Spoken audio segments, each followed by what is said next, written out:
Something about today just doesn't feel right. But I just can't tell what it is.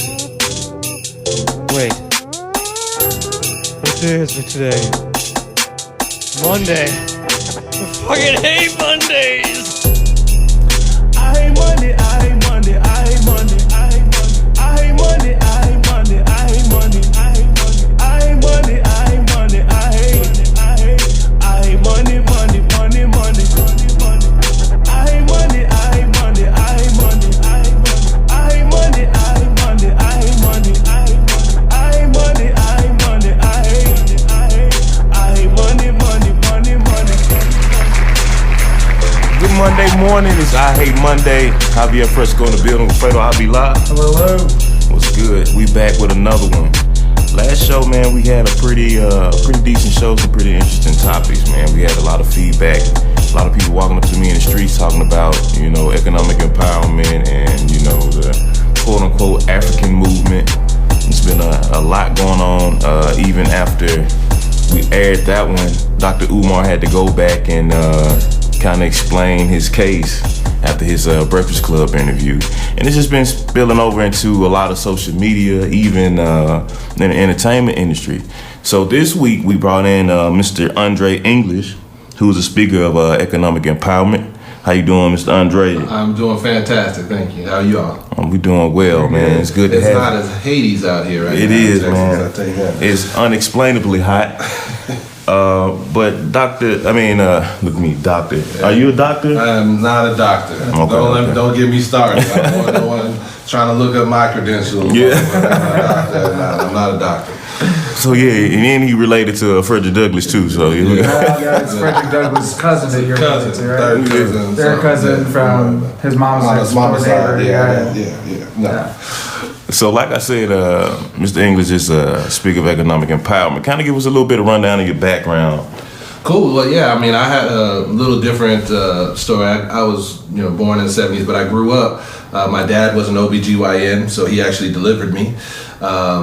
And my mom was an entrepreneur. She owned actually a collection agency, a credit collection agency, growing up. Wow. And so when I was growing up, I never thought that I would want to work for someone for a long period of time. I always thought that I would own my own business. And the primary reason was because I was also really active in sports, right? And my mom was the only person or the only parent that I knew from the time I was 5 until the time I left for high school that she missed one game in high school. And she was usually at every single practice and every single game, and we usually took other people because other people's moms and dads had to work and they couldn't be there. And so it wasn't that my mom didn't work long hours, it was just that she owned her own self. And right. So she could prioritize what was important, and she always made what was important to me important to her. And so because of that, I've always wanted to be an entrepreneur. Then when I got into college, I thought my experience was common, but my experience as I got into college was not. So I went to college initially on basketball scholarship to Hofstra University, played Division I college basketball, got injured. They took my scholarship away. That's another story. If you guys don't know, those scholarships are not for 4 years. They're year to year, and college basketball and college football is a big business, so they should pay the players, but that's another argument altogether. But on top of that, so they took my scholarship away, and then I transferred to another school. And while I was there, that's when I really crystallized, my journey into, economic empowerment of people of African descent and so forth. And while I was in school, my senior year, let me back up a little. When I first got to my new school, Stony Brook, I was a sophomore going into my junior year, and we started my first business, and it was a nonprofit called the Black Caucus. Mm-hmm. And essentially what it was a think tank, a black think tank there on campus. We would do a lot of events per year. We were not an officially recognized group on campus because we were smart enough to realize that we wanted it to be black only at the time. And so if you're a recognized group, you have to abide by all the laws which say that any student can be a part of your organization and so forth. So we were like a ghost organization. Anything that impacted the people of color on campus, we were the ones that organized around it. We would organize rallies, protests, do all kinds of stuff. We would bring in speakers. I mean, we infiltrated student government so we could get money. I mean, we did all kinds of stuff through that organization. When I left that organization to the students. And I went and helped to co-found the largest anti-police brutality organization in the country called the October 22nd Coalition to stop police brutality, repression, and the criminalization of a generation. So wow. And what year was that? Network. That was in 1997. Wow. So that's awesome. Same man. stuff Good going on. job. yeah. So I did that for a while. I sat on their national coordinating committee. I helped build their youth movement, and then I got involved with an organization called the Black Panther Collective. I sat on their central committee, and the Black Panther Collective came directly out of the original Black Panther Party. So it's not like, and I'm sure you might have some listeners that might get mad at this, but it's not like the new Black Panther Party, which is basically the Nation of Islam with guns. We were actually the original Black Panther Party, and what they did in the early 90s is they got together and they said that they were looking at the conditions compared to the 60s, compared to the 90s, and they felt the conditions in the 90s were worse because there was more things going on, but it wasn't out in front. And so there was less activity organized around it. So what they did is they brought a bunch of us young people together, but rather than them as old heads try to control it, they realized that the movement, as a matter of fact, every movement for social change is usually led by massive participation of young people. And so they wanted us to develop leadership skills, so they put us to the forefront, and then they just provided resources, which was pretty amazing, right? That is. And so from there, being out in the street and doing all that stuff, and I know this is a long background, but you asked. Man, we love it. It's really interesting. So from there, from organizing in different communities, one of the things that I realized is we would do stuff called community surveys, right? So if I'm based out of New York at that time, right? If I came here to Little Elm, Texas, because there was an issue that made national news, let's say, right? And I came down here and we wanted to organize in this community, I would not come to this community and impose my issues from Texas upon you. So we would do community surveys to find out what were the issues that were important to your specific community so that we could develop a plan of action that fit and met the needs of your community, right? And so what happened is in every community that I went to, I found that most people wanted to participate, most people wanted to get involved, most people wanted more political education, most people wanted more access to higher education for their children, most people wanted all those things, but they were working 2 and 3 jobs and couldn't make ends meet, right? And so that's when it dawned on me that my experience was really completely different, because I've always thought of myself as an entrepreneur, and most people, even when I was in college, I used to ask them, why are you getting a Novell certification, a Microsoft certification? You guys are all part of NSBE. I don't know if you're familiar with that, the National Society of Black Engineers. It's a big national organization. These guys are brilliant, but their only goal is to get a job, right? Where you look at Bill Gates and his goal, his goal was to start a company or whatever else, or Zuckerberg or whatever else. And I thought to myself, why? Where's the thought process? And so that's when I realized that pretty much every organization deals with political and social issues, right? But very few deal with economic issues. And if you look at Tavis Smiley's book, The Covenant, which was written as an anthology, written in like 2003, 2004, a whole bunch of different authors, when you get to the issue of economic empowerment, it talks about the fact that blacks own 3% of the wealth of the nation at the time of the Emancipation Proclamation, and in 2003 they still only own 3% of the wealth of the nation, despite all of the other advances.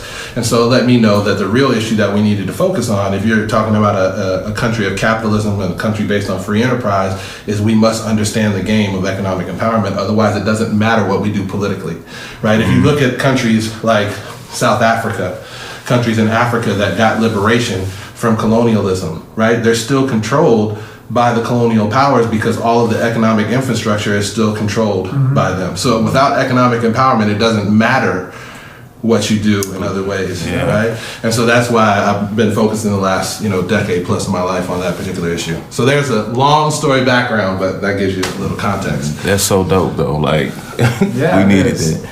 So, I guess my next question would be like, okay, well, are you originally from the East Coast, or? No, I'm originally from Los Angeles, West Side, born and raised. Okay. Yeah. So how long were you on it before when did you move to, like when you went to college? Yeah, when I went to college. I got a basketball scholarship when I was 18 and I left Los Angeles. Cool story about economic empowerment there is that at that time, my mom had lost her business.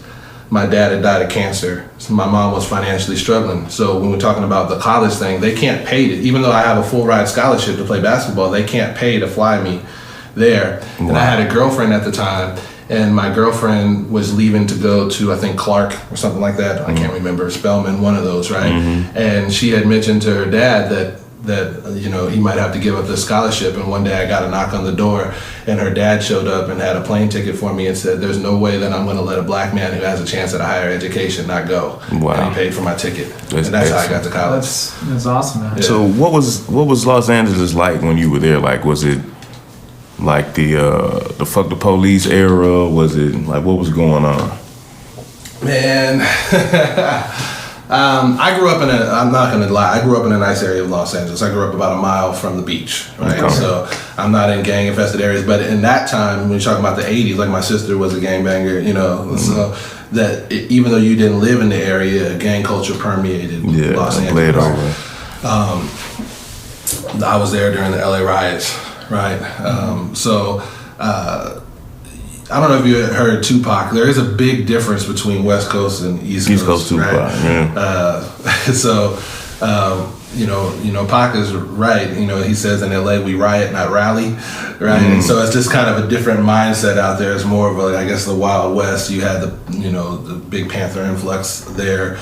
You did have it on the East Coast too, but they originated there. So the thought process is a little bit different. But growing up there, man, I had a great childhood.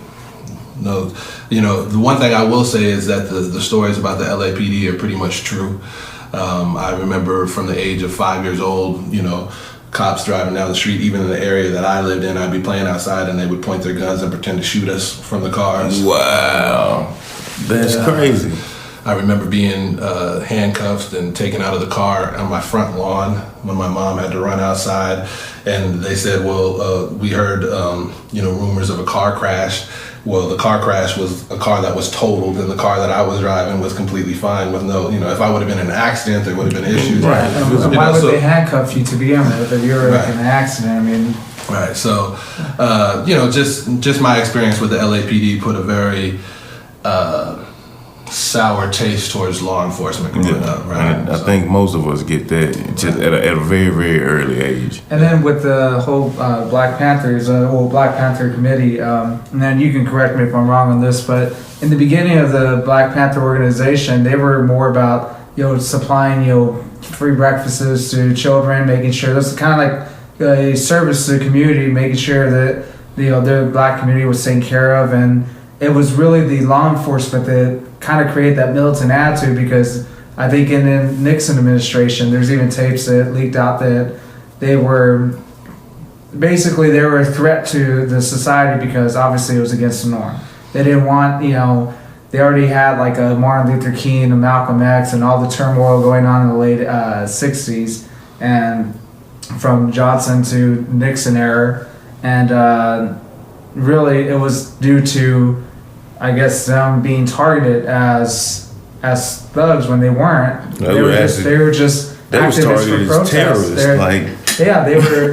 They were painted as a picture of like, oh, these are extremists, these are militants and everything. But really, in the deep roots, like you said, the Black Panther Committee, like completely different from the new Black Panthers, because you guys actually want to create some positive things going on, not just carry around guns and ready to beat the shit out of anybody, Well, the new Black Panthers get that from the original Panther Party. Yeah. Like the original Panther Party started in Oakland with Bobby Seals and Huey P. Newton, right? Right. And the idea was that the gun laws allowed you to carry guns openly at that time in the state of California, and what they wanted to do was police the police. Mm-hmm. And so initially, because they were dealing with issues, police brutality and so on, that they took on and would carry firearms on patrol, right?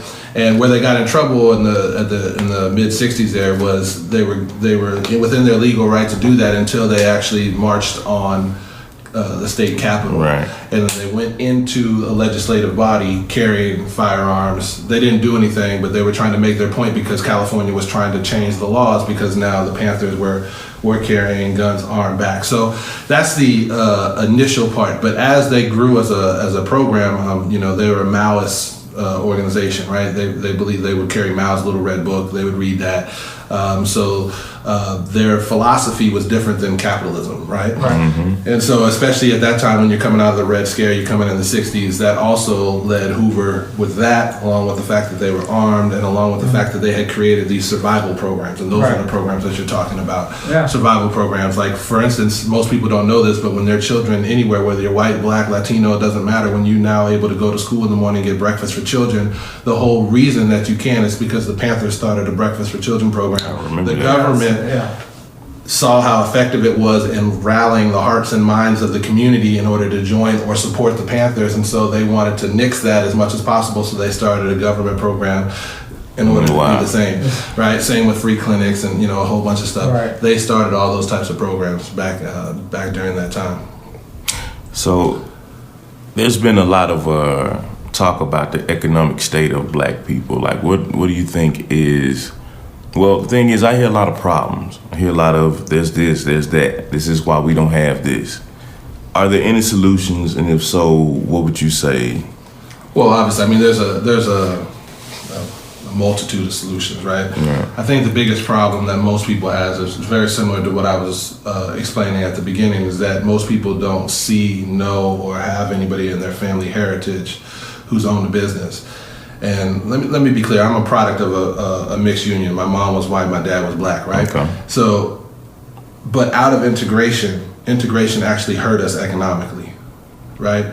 Politically and socially it was a great thing, but economically it hurt us because what happened is we used to have communities that we own the grocery store in there, and we own the little lawyer's office, and all of the stuff was owned in the community. I think you guys mentioned Black Wall Street in one of your recent episodes, right? Right. So all of the stuff was owned within our community. Once integration happened, there was a flood to try, because now we could participate with white America. Now we left our communities and spent all of our dollars, took everything to them, right?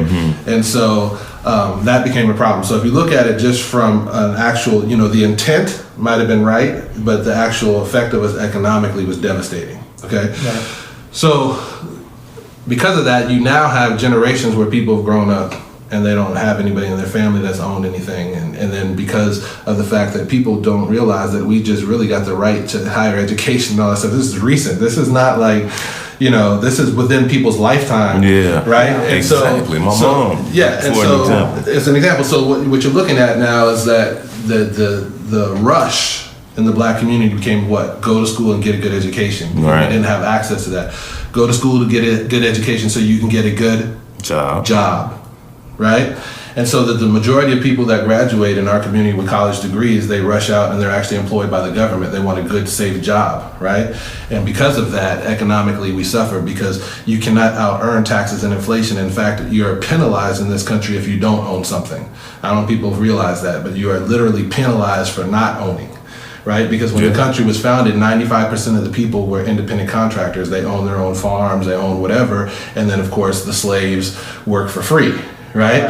The free labor, right? But then as the Industrial Revolution happened, people moved from the South to the North. What happened is you have a very few people who own, and the rest of the people are employees. Every single tax code, every single law is geared to help people who own, and it's geared to penalize people who work, Wow. right? That's actually That's pretty accurate. I guess that goes into a lot of what people talk about, tax dollars and stuff like that. Like, people who are very wealthy, they don't get taxed as much as people like me and you, so Right. I can see exactly what you mean with that. Yeah, I mean, people don't realize, do you guys know what Tax Freedom Day is? Have you ever heard of that? I never heard of it. Tax freedom, this is going to shock you guys, okay? I mean, I'm going to be honest with you. People work usually from January 1st to somewhere around April 20th, or let's just say May 1st, to make it easy, for free, because from January 1st to the end of May, or the end of April, you're paying about that much in taxes per year. So how are you going to get ahead if you think you're getting 12 months of income, but you're only getting 8 months? Right? Yeah. Do you see what I'm saying? And then on top of that, that doesn't count the fact that you have property tax. It doesn't count the fact that you have sales tax. Now, in this state here, our property tax is a little higher because we don't have a state income tax. But when you begin adding up all the taxes that you're paying, most people are paying about 60 cents per dollar in taxes, right? And they started a revolution over a tea tax, right? Yeah. So imagine if those people came back today and saw how much we were being taxed right now in this country. Yeah. And so when you have that problem, then you have inflation. You have the fact that we're on a currency, right? We're not backed by gold, right? Yeah, we're that a currency, was a so huge our mistake. so our money devalues, Yeah. right, by Every day. 50% every 10 years. Yeah. When you start to look at all of this stuff, it's almost impossible for the average working class person to get ahead. But I think honestly, somebody could argue with the state that we're in, as far as especially in politics, that in a way we are being taxed because we're basically it's a taxation without representation. Because I don't believe that our politicians today, at least a good chunk of them, maybe not majority, maybe there might be a small percentage out there that actually give a damn, but for the most part, a good majority in Congress and the Senate and state legislators, they don't give a shit about the regular people like you and me. Javier, like, I feel that it's all about party above country, and it should be you put the country above the party. And if they did that, then you would see certain things happening where it did kind of benefit us. And it's all about, like you said, you got it right. Like, it's all about who has more money, who owns more stuff. Like, how much are you going to donate to my campaign? Okay, cool. Well, I'm going to go ahead and make sure that I tell people that they should believe in trickle-down economics, because that does work, which it doesn't work. Right. Like, we shouldn't tax you guys because you guys are the people that own stuff. Well, you guys are the ones that are going to create jobs. When in reality, they don't really create a whole lot of jobs like the way that they're looking at it. Sure. All they're going to do is like, we'll maybe open a store here, or we'll maybe do this or that here or there. But really what they're looking at is bonuses. They're looking at the bottom line. They're looking at profits for their shareholders. They don't really care about their employees. They don't really care about the society in general. They can rot for all they care, as long as there's money in their pocket. But it also brings up an interesting dilemma, because you said they're shareholders, right? So if you own shares of a certain company, you want it to be as profitable as possible, even though some of the policies of that company might hurt you on the reverse end, right? But one of the things that you were talking about is solutions, and I don't know how long the show is going to go today. So this is just a simple solution, right? So one of the things that I'm big on, right, and I think we mentioned the other day about listening to Gary Vee on one of his things where he was talking about how podcasts and crush it, right. And I'm not I listen to a lot of different people, but one of the things I do appreciate about him is the fact that he attempts to take away your excuse. Exactly. Right.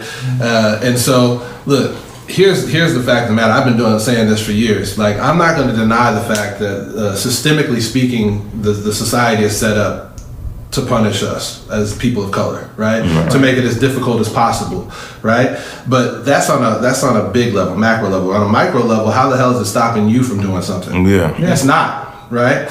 And so what happens is most people, the average person, they can use the tax laws, they can use all that stuff to benefit them. If you're an accountant, why do you have to work just for the big 5 accounting firm? Why can't you go get 4 or 5 clients on your own? Now all those tax laws work for you.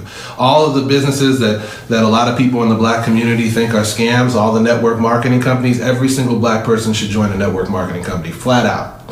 Really? Black or Latino, right? Because as long as you try, right? As long as you put forth an effort, you use the product, you attempt to sell it, you find something that works for you, right? All of a sudden, you have 440 tax deductions that just appeared that you did not have previously, right? That's true. And so as long as you're working on that, you're saving more income, you're reducing your tax liability that you have to pay to the government, right? You now have a chance to get ahead, and you can create an income stream. Most bankruptcies in the United States of America can be prevented with $600 a month extra. And you're telling me that you can't make $600 in a network marketing company selling soap, lotion, potion, whatever the hell you want to do, right? People are selling rocks and making millions, right? There's a lady in London that bags fresh air and sells it on eBay, okay?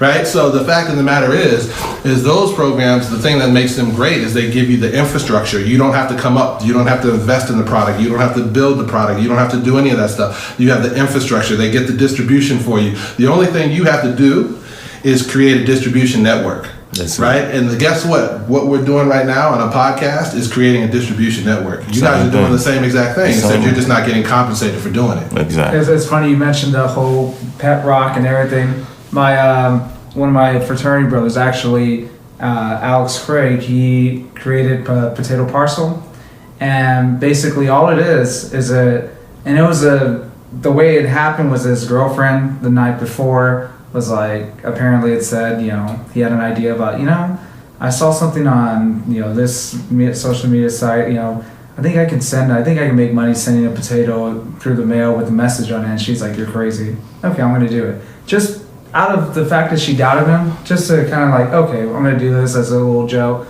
He did it, and he ended up basically making a few $1,000s a month, like just because all his overhead was a potato and like some sort of hand to walk right with. Wow. And then he would just send them out, and he actually ended up going on Shark Tank with one of his other guys who helped invest in him. Yeah. And they ended up getting like, I guess they ended up making a deal with one of the guys on Shark Tank, and then he ended up actually selling his stuff to this company. I think it's like an international company or something like that, who's now like doing it internationally. Right. But I mean, he made, I don't know how much money he made out of it. I can assume it was a pretty good paycheck, you know. Right. But really, it's just like you said, you know, hey, just go out there and do it, because even the silliest ideas, you don't know what's going to happen, you know. Think of it like this, right? Think of it like this. What if we started kind of the thesis of the show, right? Is that here as Black people, Latino people, right? We are locked out of opportunity, right, in this country, right? Right, or if we're not completely locked out, our window or our door is like, you know, it's small, narrow, right? It's not as open as everything else, right? No doubt. So the thing, I just want people to think of this logically, right? If you join, let's just pick a random company, Amway. Right? Mm-hmm. Amway is the largest network marketing company in the world. I have no affiliation with them, so, you know, right? Yeah. So you join Amway. What does Amway provide for you?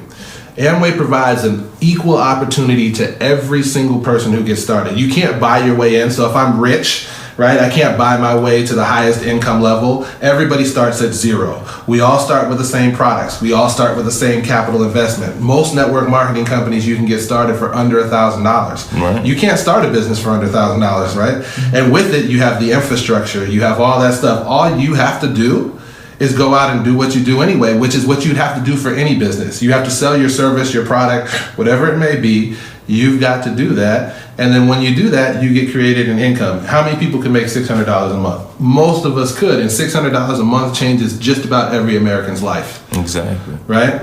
Yep. And you get the tax advantages. Right. I think like we talk about this type of thing. A lot of people try to look at, like you said, on the macro level. Like, what can we do? All these thousands of people, what can we do together? And it's hard to get everybody in the same mindset to make that type of movement possible. So it does, I do believe, start with the individual.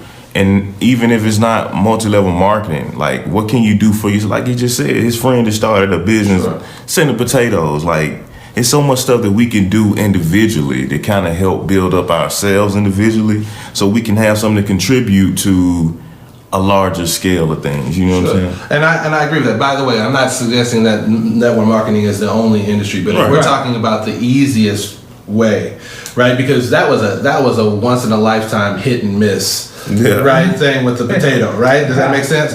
And there's people who come up with ideas like that every single day, and I encourage people to go ahead and take the leap. Here's what I don't encourage people to do. Most people do this, and this is why they fail, right?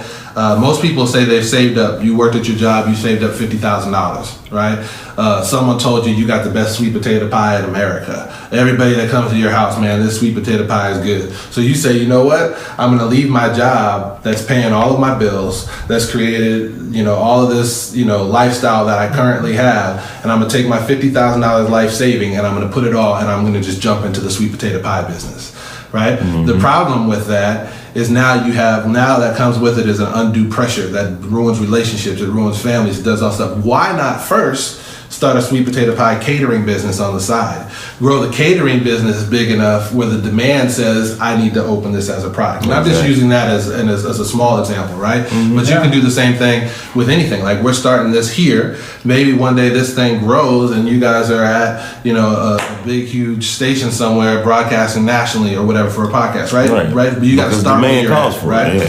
So when it makes sense. So people do that all the time, man. They invest everything they got. And sometimes you have to do it, depending, especially if you're going into like tech. you know, something like that, right? But most of our people don't start businesses in that way yet. But I'm seeing a trend where they're starting to. That brings me to Damon John wrote this book called The Power of Broke. Have you got to read it? You know anything about it? I do know about it, but I haven't read it yet. What do you think about the principle of the power of broke? Like, does that tie into what you just said? Or? Absolutely, right? Like, look, I've failed way more times than I've succeeded, right? And most people, they're so scared of risk. What they don't understand is having a job is the riskiest proposition that you can have in America, right? Because when you have a job, right, you think you're getting that paycheck, but they also control if you're going to get that paycheck. Right. Exactly. Does that make sense? They can take that job from you whenever they want to. And then on top of that, they also determine so many more things because they determine your salary, right? So what do they also determine? They also determine what neighborhood you can live in. They also determine what schools you can send your children Status, to. right. They also determine what kind of clothes. They determine where you can take your kids to educate them on vacation. They control all that stuff because they control your salary, right? And because they control your salary, that sets you back. Right. So what would you say to a person that's at that point, like, okay, I'm ready to start my own business. They may even be like already in the thick of it. Like, what would you say to them in order to make that a success or to keep that going? Like, so one of the things that I'm, big on is personal development. And the reason why I say that is because you have to know yourself. And let's also differentiate, right? Because I think now, because of how things have gone since about 2004, you got, like we talked about, Gary Vee, you got E.T. I don't know if you guys listen to Eric Thomas, right? Oh, yeah. That's one of my favorites. You've got, Zuckerberg blew up, all these different things, and where people are under 30 years old and they're building billion-dollar brands now, right? So most people, what happens is, I think most people are mistaken. They think of entrepreneurship as mogul. Right, so let's let them have the entrepreneurship title and let's move to the small business title, right? Because I think it's a little separate, right? Yeah. I think most people, they can create a small business and they're making $70, $80, $100,000 a year in profit, right? Yeah. And that's a great lifestyle, and they're going to be sustain. excited because they're passionate about what they're doing, because otherwise they wouldn't have gone into business for it. So first thing is, you got to know yourself. Right, you got to know whether or not you have the tolerance, where you want to go, what your vision for your company is. Right? Do you want to grow something into the billion-dollar range, or are you just trying to create a local liquor store right here? Right? You understand what I'm saying? There's got to be a different model, right? And then the next thing that's really, really important, and why I said personal development, is you need to determine what part of the business you're good at. Okay, so as an entrepreneur or as a small business owner, you want to have your hands in all facets of the business. You want to know how everything works, right? But if you're better at the production and I'm better at talking, if I spend the majority of my time trying to learn how to do production rather than hiring you to do the production and me focusing on the talking, our business is going to fail. So what you want to do is you want to know what you're good at, and then find people that are good at the things that you're not good at. Exactly. Right? And then bring them into the fold to build the business. Everybody's so scared that, they're going to steal my idea or this or that. And quite frankly, they get analysis paralysis and they never start. Right? Get started. Protect yourself. There's little things that you can do, but get good people. Find a lawyer, find an accountant, do those types of things. Otherwise your business is doomed. So you want to basically be good at what you're good at and hire people who are good at the things that you need to make the business run. And you're right, a lot of people are afraid of doing that. Right. I think even Dr. Boyce Watkins, he was speaking about that. It's like a lot of times people think you got to have a whole bunch of money to get something started. And a lot of it's just like a lot of blood, sweat, and tears, a lot of relationships that you have with other people. Sure. I mean, look, the real truth of the matter is that the only purpose of I speak at colleges, they pay me, so I probably shouldn't say this, but college is an effing waste of time, most of the time, right? Because for the generation that's millennials now, they're going to have 7 jobs in 20 different career fields, and most of them will never work in the field they got their degree in. So are you like this? So it's a waste of time from the standpoint of not getting the education. I'm never opposed to educating yourself, right? Right. But I believe that the model that they use, right? Like, for instance, if you wanted to be a doctor, why do you have to take English literature? Right. Right? So the model that they use is inefficient, right? It's outdated. It's efficient in making them money and making you broke, right? But what is important in college, the most important thing that nobody gets, is the relationships. right? The skills that you learn how to be on your own for the first time you had to, you wanted to go get steak and all you had was ramen noodle money, and how do you do that? Like, those types of things are important, but more importantly, if you're a college student that happens to listen to this podcast, what you should be doing right now is you should know what every other student, like, first of all, there's not that many of you unless you go to a historically black school, right? Yeah, exactly. There's just not that many students of color on campus. You should be going to the Black Student Union meeting or whatever it may be, meet a bunch of the other students, and you need to find out what it is that they're doing and what it is that they're doing and what it is that they're doing, and you need to cultivate those relationships so that when you move on, because maybe you do spend 4 or 5 years in an accounting firm learning how to be an accountant, but then you want to go on and open something else. You now have relationships, and you followed up, and you know these people that have different expertise, and you guys can come together. That's the importance of college. It's the network that you get out of it that can create the net worth, because your network equals your net worth. No doubt. Right? And so that's what's important. And most people are there to get a degree. If you're there to get a degree, you're going to wind up broke most likely. Yeah. I can't tell you how many people I know 2 years, 3 years after graduating, just sitting at home waiting to get a job, then ending up having to take something outside of their field to study, which in the long term is like a waste of money that you spent on a college degree because you're not even working in that capacity now. Sure.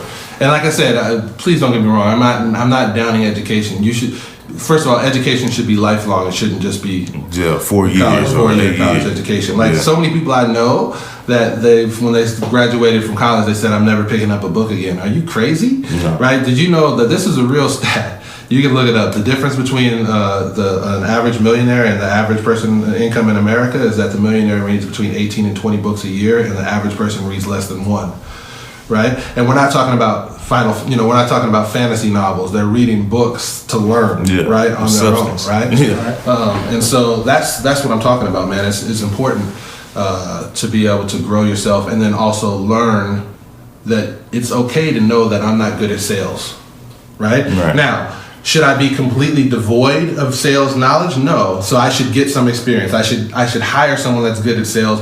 Go with them. I should make a pitch on my own. So that way I know I should go to sales training classes, right? So that I know whether or not this guy is doing a good job, right? Or I should know something about accounting, right? So I should have a general knowledge, but go ahead and let other people who have an expertise, that's what they do. Look, why go on Wix? Right? I've been guilty of this, right? I've been guilty on this. Why go on Wix and spend 5 days in total frustration trying to build a website when you can go on to Fiverr and pay $200 to a guy who's going to build a beautiful website for you, right? It doesn't make any sense. If you don't have the $200, then what you do first is you take whatever product that you're trying to sell and you go door to door and sell it and make the $200. And then you go get a website, right? People want to put the cart before the horse, right? Use other people's services, and that's also how you create more businesses within the community itself, right? Exactly. Instead of just having one, you're good at this, you're an accountant, you're good at this, and now all of a sudden one business is supplying 4 businesses. Does that make sense? And the dollar is circulating more within the community. Right? There you go. That's a solution right there. But one thing about education too, I don't know, maybe you have a take on this. I always felt like, especially when it was coming up time for me to decide where I was going to go for college, like everything that was like kind of contributing to my decision as far as like, was I going to be able to play sports or what programs this university offers. I think a lot of people don't really take the time to figure out what they really want to be doing, and they just go to school for whatever reason. Correct. Like, yeah, I mean, look, there's a lot of pressure to go to school. Your family puts. I have a 22-year-old son, right? I told him here's what I told him though, right? You go to junior college first. Right? Now, this is a different scenario if you have a chance to get a 4-year education through a scholarship or something like that, right? Let's leave that out. Pocket piece out. We're talking about the normal student, or if you academically win a scholarship to a school. I'm talking about the normal person who's paying. Look, you can go to whatever, was it NCTC here in Texas or whatever it is. You pay $1,500 a semester for the same 12 credits versus $10,000 a semester at UNT, right? All the credits transfer, right? As long as you're looking at what you do, and then once you go there, you no longer have to take core classes. If I got an associate's degree, I don't have to take core classes at UNT. I only have to take the classes for my major, which reduces the amount of money that I'm spending on that education, right? People are in a rush to go to the 4-year school. Go ahead and go to the junior college. The junior college system is great. It actually provides value for what you're getting. If you can pay $1,500 a semester, you go 4 semesters, $6,000, you got a degree. That's not a bad deal, right? You can't even get that online, right? And so that is the way I would look at it. Send kids, go to junior college, from junior college, move on to a 4-year school. The other reason is because not everybody who goes to school is going to stay. Right? Man. How many people did you start with that aren't in school anymore? Man. Right?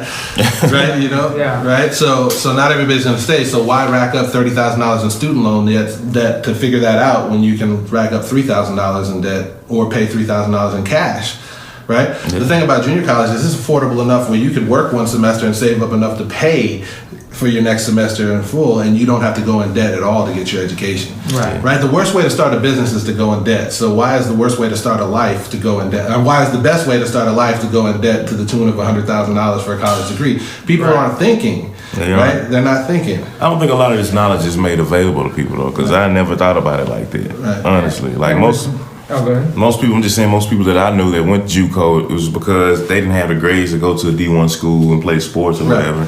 And you don't really think about the financial part of it that much, to where you can break it down and say, okay, well, it's cheaper for me to go over here and get this done, then I can move up if I decide to, you know? Right. It's just not in the narrative, I guess. And universities just keep raising tuition up and up, and it's And when to you be think honest about with out of state, you don't see like as a person, if you just keep paying money, you're not seeing a return on it. You're just seeing the same old product, Right. yet somehow it's costing more and more to, get you get into the school or anything.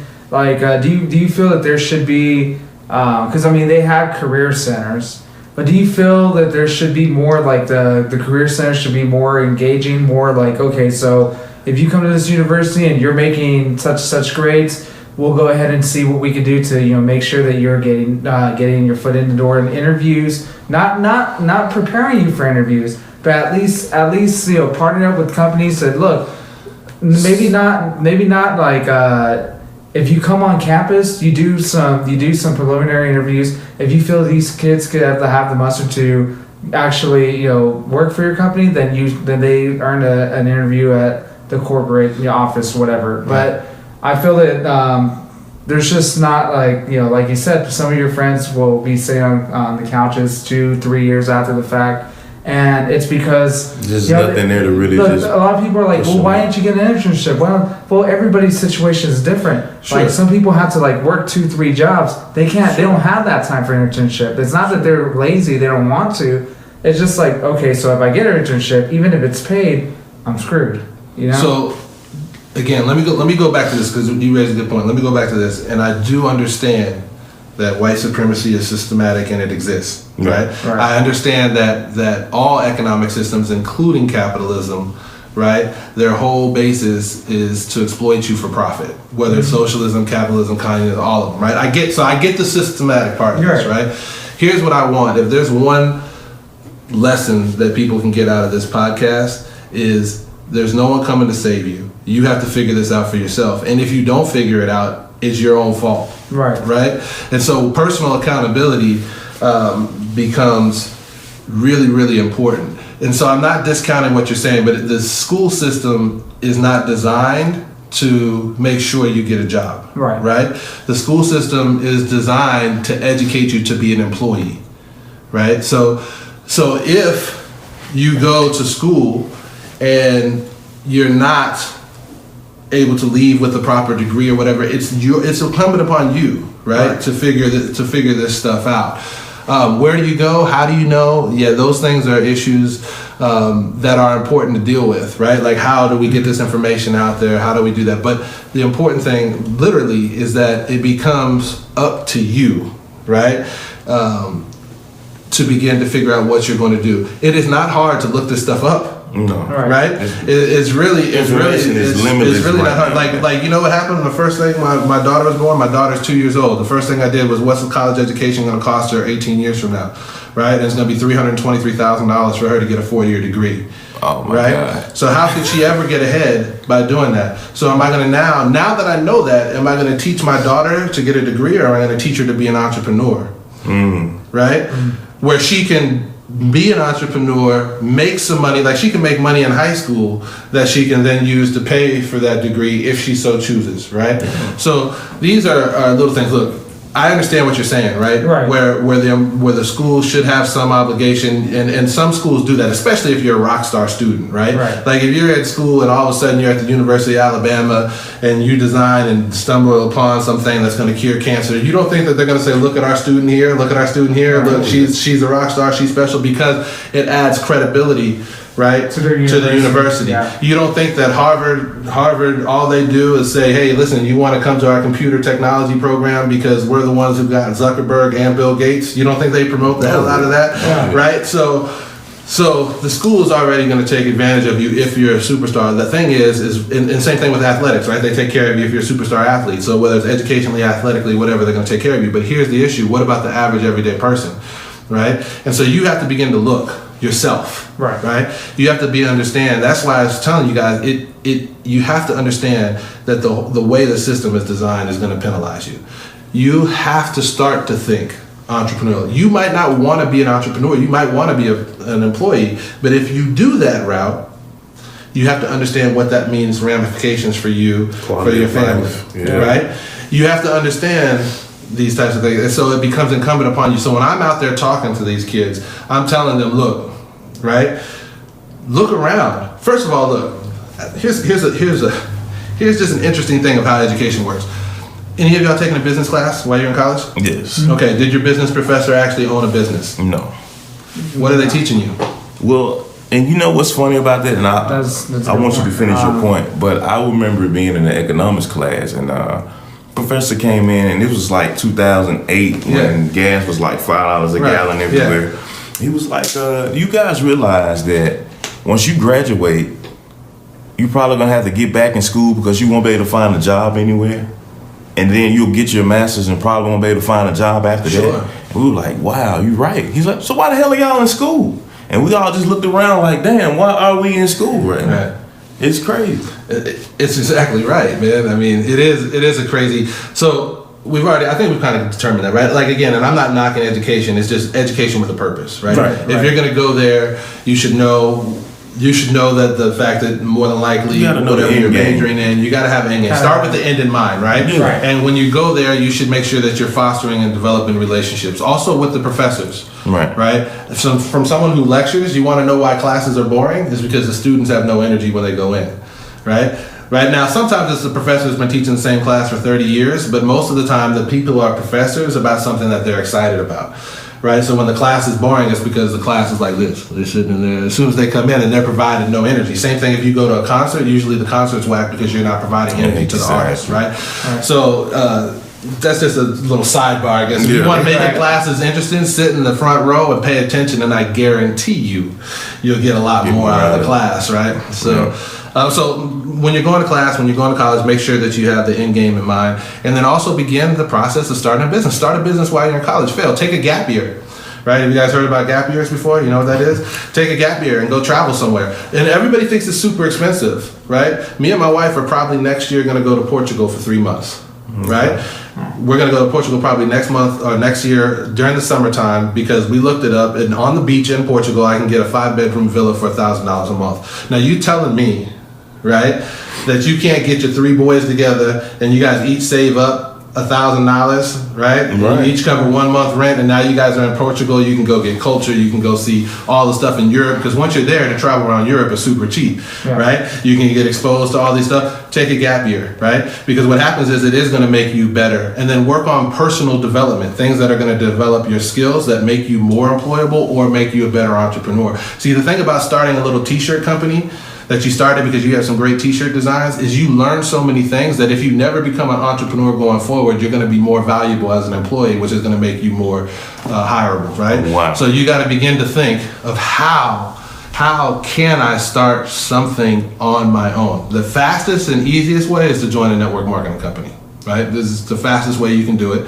If you're just vehemently opposed to that, right, or you can't find one that has a product that you like, which may be the case, right, even though there's like 4,000 of them, right, then go ahead and start something on your own, because it's really gonna help you out. No doubt. Man, that's some dope information, man. That is definitely, man, eye-opening, man.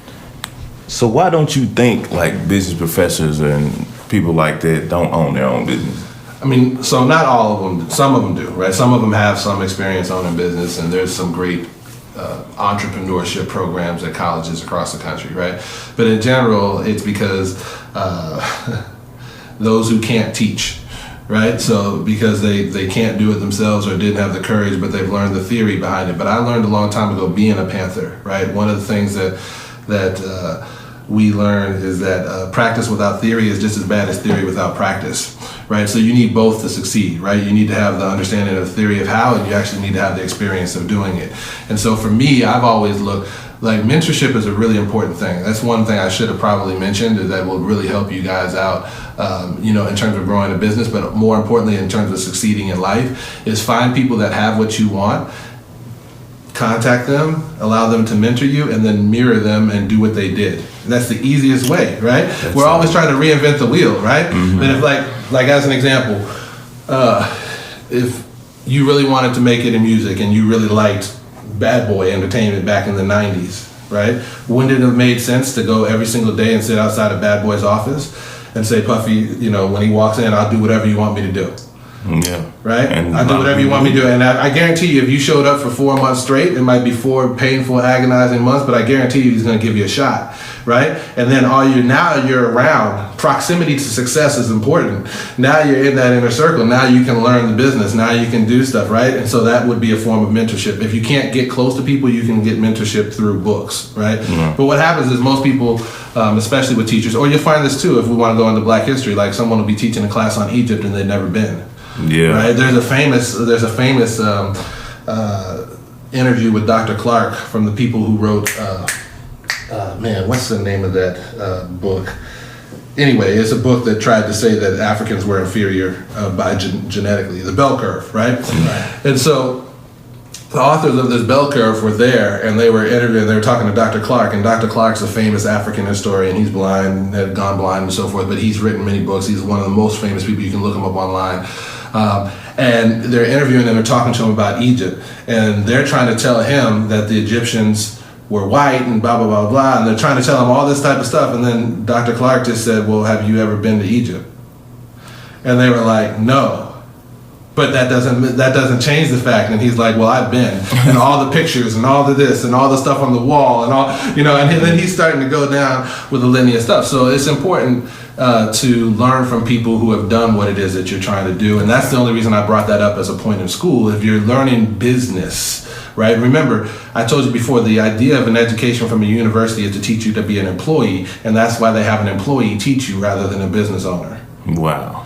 Does that make sense? Yeah. So I would imagine you would gain a lot more jewels from someone who's doing it. Right. No doubt.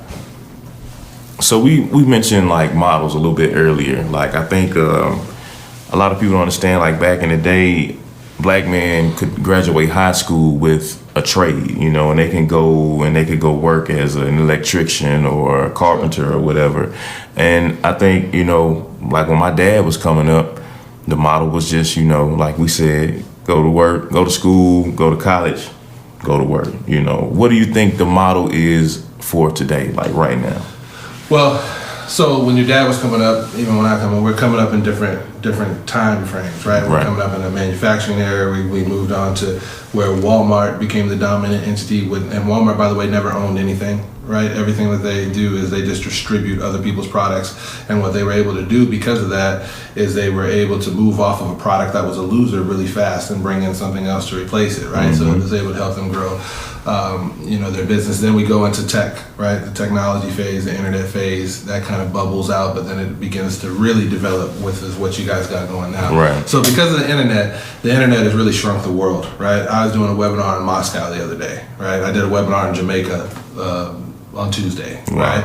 And so you're looking at a small world. So to me, if you're going to do anything right now, you should be looking to do something online. That should be the first thing. Can what you do translate to online? Now, let me take that back, because you can still become a multimillionaire. My uncle is very, very successful in the town of Denton here in Texas. and he owns a lawn service business. So you're not going to do lawn mowing online, right? So if you have certain, things, if you're going to be a plumber, but you need an online presence for a plumber, right? But the idea is you want to be able to do something online if you're looking at something that you want to be able to scale, right? If you want to be able to scale it. So I would personally, like I said, I would look at an industry and I would find 2 or 3 people in that industry, and then 2 or 3 people that are maybe trying to disrupt the industry, right? See, that's where the focus should be, on how to disrupt an industry. So you might have some people who have been successful in this industry, you got a couple people who are disrupting it, and you would try to learn from them. And again, some of them you might not be able to meet directly, right? Like you're not going to meet Zuckerberg, let's just be honest with you. That's not going to happen, right?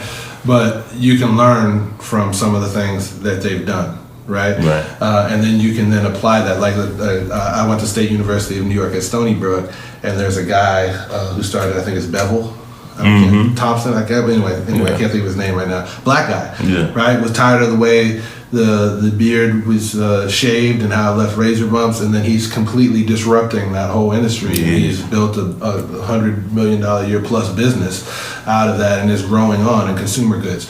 So you want to look for places, right, that you can disrupt, right? That's the model. Disruption is the model. Uber disrupted everything. Skype. How many of y'all remember having to have a long distance plan? Right? You don't have a long distance plan anymore. I was thinking about that the little jingle 10-10-220 and all that stuff back when you see stuff like that. You don't see any of that. You can go on Facebook and call someone in Singapore. I do it all the time.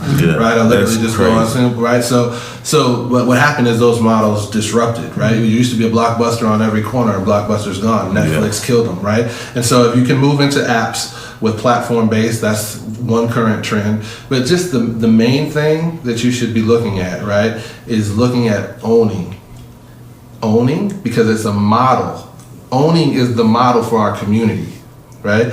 It doesn't matter which way you own, but you need to own, right? So if we're modeling anything, we need to model, like if you could look at modeling the Jewish community, how they own everything, right? And please people, I'm saying that in a form of respect, so don't comment to the show, and have everybody come in and say that we're doing something that's anti-Semitic. That's not what we're doing, right? We're saying we're recognizing the fact that whenever they go into a community, right, they vertically integrate that community through businesses that they support, right? And then they're able to own the property, they own the police, they own, they own all these different types of things, so you don't have the same kind of problems that we have. So ownership becomes the model. That's still the tried and true. And the reason why I was just talking about just apps and maybe platform-based businesses and stuff that had to do with tech, because 5 years from now, the model is going to change. Right? Does that make sense? Yeah, I can give you an example. The concept of owning will never change. Right?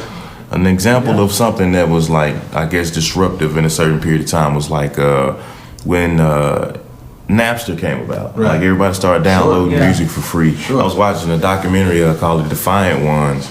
And it just showed like how, Interscope and all these major labels and all these artists had these big concerns, because now everybody can get all this music for free. You got hundreds of songs just on the internet, and people can just go get it. Now you can't get any money from it. And from that, you had people like Jimmy Iovine and Steve Jobs embrace the idea of iTunes. And a lot of us benefit from that today, just because of something that was disrupting that industry at that time. I still remember those hearings too. You had guys from all over, like even the drummer from Metallica would, come and, testify saying that, sites like Napster are destroying. Because it's real. Like it was taking money from it. Yeah, I mean, to the people that've been around for the longest time, I mean, I'm sure people are going like, oh, that's, what, they can't service their pool, or that it's going to ruin their multi-million-dollar mansion. Like, no, look at the guy who's trying to make it, and you just completely just shot him in the head right now, because to him, you just ruined his career, because what does he do now? All he knows is music. But it seemed to be like a blessing in disguise, because really it took now you can release music, now you can like do stuff like YouTube, where you could just nix out that, I know we talked about it in past shows, but you could nix out that,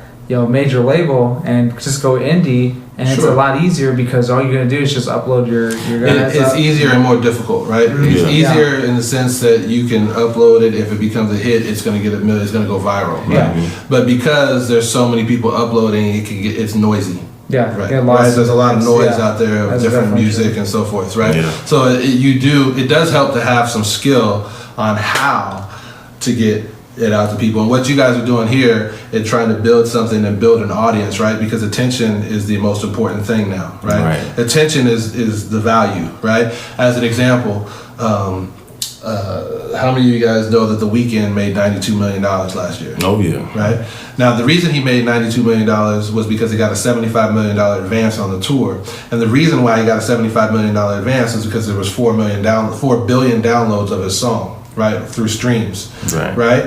And so he didn't make much money off the stream. He's making pennies on the dollar through those streams. But because he was able to prove to the touring company that I have the attention of 4 billion downloads, they upfronted him $75 million, right? So attention is what's important, and if we're talking about modeling, right? So one of the things that you can do if you have a product idea, right? Let's just say this was your t-shirt that you created. Why not look at the people who are influencers on YouTube, Instagram, all these different types of places, Facebook, and why not send all of them free t-shirts?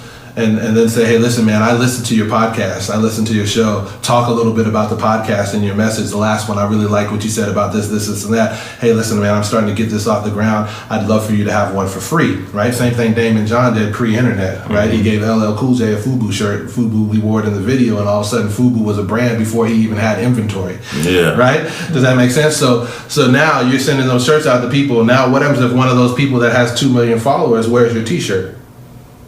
Right? Now all of a sudden their attention becomes an asset to your business, right? Yeah. So what happens is just people don't want to take the time to actually reach out to these people. People don't want to take the time to do the work that it takes to grind, right?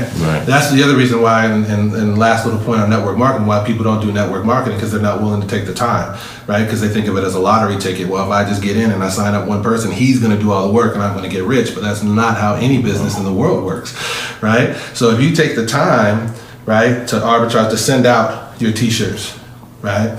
Now, did it mean that you had to create enough to be able to send some for marketing? Yes. But those are like inexpensive businesses, inexpensive tools that you can use, even if it's a service. What if you're a web designer, right? Why can't you go, right? Why can't you type in #business owner on Facebook, and all the people that come up and they own a business and this plumbing service, this service, why can't you then go click on their page, look at their page, click on their actual website? If their website is crap, why can't you then send them a message that says, hey, listen, man, I build websites for a living. I'm looking at your website and I think I can increase traffic for you. Exactly. No one wants to take the time to do that 6 hours a day, though, because it's not sexy. And that's where it starts, though. Right? Like, it's just like working out in the gym, man. You don't start off sexy. You know? It's that grunt work, you know? Absolutely. I work to this body, you know? So those are little things that you would do starting off, right? And eventually you could have someone do that, right? Like, remember we talked about do what you're good at, right? But at the very beginning, you do have to do everything. Right, so you might as well put the hustle together. And that's what I think a lot of. I'm in network. Well, I won't say in network, but I've come across a lot of small business owners, and I think they don't adopt the mindset of I have to be here and I have to be doing this all the time. I got to be face down in it. Sure. It's like they think that they can hire employees to do certain jobs, but they can disconnect. Right. And just because you got people that can kind of help you carry the weight don't mean that you can just disconnect and expect them to do everything for you. Or how many times have you gone to go to support a black-owned business and they're closed at like 12 noon? Yeah. Right? Or something like that on like a Wednesday, and you're looking around, or you've gone in there and they haven't been happy to earn your business. Yeah. Right? Does that make sense? So, but guess what? That happens in all businesses, not just the black community, but it just seems like, you know, when we're going, I've signed that a lot, especially in New York, man. You would try to go find a black-owned spot, and you'd do something, and you'd be like, dude, you're not even open. Like, you know, like, what? How am I supposed to support your business? Like, if you're not even here right now, right? And then you come back 3 weeks later, and they'd be closed, and you're like, yeah, you was closed because you was always closed. Like, you know what I'm saying? I was trying to spend some real bread in here, man, but, you know. So, you got to be willing to do the work no matter what business. But here's the real trick. It's actually, in my most humble opinion, it's more difficult and time consuming to fail than it is to succeed, right? Because there's so few people in the modern America that have the discipline to succeed that the highway there is wide open. Right. Right? Where the highway to average is jam-packed with people. You're in rush hour traffic, right? So it's not very hard to move over and say, if I discipline myself to do a few activities, you know, this is the thing, you look it up online, I'm not lying to you. Did you know that less than 5% of Americans actually have a goal for the month or a goal for the year? I can believe it. Right? And out of the 5%, almost 95%, only 5% of those 5% actually have it written down, right? So what does that tell you? If you 1% think of where you want to go with your life, start with the end in mind and map it out backwards and write it down, you are ahead of 99% of the population in one activity. Guess we're on the right track then. Right? Does that make sense? Exactly. Like, so few people are willing to do that, because when you do that, you have clarity, right? You're not just starting the day, right? If you're gonna go to Miami, I'm going to Miami next week, right? If I'm gonna drive to Miami, I ain't gonna just hop in the car. I mean, I do now have Google or whatever, right? Yeah. But in general, I'm gonna map it out how I'm gonna get there, right? So how come you'll take a road trip and spend more time mapping out your vacation than you do actually map out your life? Right? Because when you do, everything has more purpose now. That's right. Like, now I'm up this early because right? Or I can't sleep this late because, Or you can't go to sleep because I have a dream and I have a map to get there. Exactly. And because I know I can do it, because I've set out how it's going to happen, now I can't sleep. Yeah. Now I'm excited every day I wake up. And look, man, at your job, I've seen them. How many people sometimes they're just there like, damn, I wish I, like... Yeah. But it's like, if they weren't excited there... to get up, right? If they weren't there, like, what are you going to be doing, though? Right. You know what I'm saying? Like, you got to have... You got to have purpose. Exactly. Man, this has been a tremendous show, man. I appreciate you coming through. It's a hell of a way to end it. I'm telling you, man. It was really good. Yeah. It's like, I hope a lot of people take the time to really listen to what we were talking about, man, and try to apply it to your life, especially if you're a small business owner or if you have any aspirations to be a business owner at all, man. Just try to take time to first hammer on your craft and then just apply these principles that Mr. English just dropped on us, man, because it starts with you. Anybody want to talk about, the community and what we can do better as a community, it all starts with you, know. Definitely just continue to believe in yourself. I mean, I know it's kind of cheesy to say, but if you don't have the confidence that you can accomplish, either forming a small business or even starting to make a goal to get to that point, then how are you going to expect anybody else to believe in your product or, get to the next level? So, man, you gotta believe in yourself, man. Indeed. You gotta have a vision, dude. That's the keyest thing. More, and I'll finish with this, man, so you guys can end the show. And the last thing I say, I promise you, more important than the how is the why. Man. When you figure out the why, the how becomes easy. No doubt. I agree with that wholeheartedly. You got any social media handles, anything you want everybody to know? Andre Pilot English. I'm just on Facebook, man. Y'all can check me out. I took down my tour page because we're going to do a new tour coming up this year. Okay. And so I haven't thought of the name of it yet, but it's getting time. It's coming up on August. I'm going to have to start putting that all together. Oh, yeah. But I'm excited about it, man. I'm excited this year, man, because we got a lot to share. There's so much stuff, and Trump provides enough information for everybody. So I'm sure there'll be a lot of topics on that. And another thing too, last thing, I know I said last thing, but man, get involved in the issue of police brutality. It affects everybody. It doesn't matter your race, your creed, your color. It doesn't matter if you're a police officer. That whole back to blue idea is one of the most ridiculous slogans I've ever heard of in my life. Yeah. Because we already back the blue. Society already backs the blue. The whole system is supported to back the blue. What we need to do is not just, it is a predominant amount of Black and Latino people being murdered, but there's people of all races being shot, killed, illegally handcuffed, arrested, all kinds of stuff. Mm-hmm. And we don't want to live in that type of country, right? That's not what we want. Mm-hmm. And we also want our law enforcement, because look, when we do want them, like when someone breaks into our house, we do want to be able to call them, right? So it's kind of a catch-22. We do need them for certain aspects, but here's what the deal is, man. We want to make sure they get home safe, but we want to make sure we get home safe. And the only way we can do that is demand that we allow ourselves to get home safe. And so get around an organization in your community and do something about it. Yeah, no doubt, man. Yeah. I appreciate you coming, man, and coming on the show. We appreciate having you. Hopefully we can do another one of these soon. Yeah. As you get more things going on and we keep growing, man, on this show. More and more people. I think a lot of people are going to really appreciate this one, though, because we've got a lot of feedback from last week. So hopefully this was more of a blueprint or that wake up moment, you know, for everybody, so we can all just jump up and do what we need to be doing, you know. Awesome, man. I appreciate you guys having me. I want to give a special shout out to an artist that we featured on the show earlier by the name of K-Ro. He has a new project out called Preseason on SoundCloud. Y'all make sure y'all get out there and go listen to that on SoundCloud. It's called Preseason. Up next, we got a song by yours truly. That's right, Javier Fresco coming in with Get Your Shit Straight. Check it out. Get your shit straight, get your shit straight. Fast forward through life like a meditate. Yeah, like a bad bitch and she meant right. Whole world going crazy, get your shit straight. Get your shit straight, yeah. Young nigga block jumping with that crate, yeah. Young nigga popping with that K, yeah. Came through chopping with that rate, yeah. Shame on a nigga what he don't know. Beefing with some niggas over broke hoe. Yeah, the street look just like gummo. Yeah, I stay off in the kitchen whipping gumbo. Walking around with no band, shit look throwed off.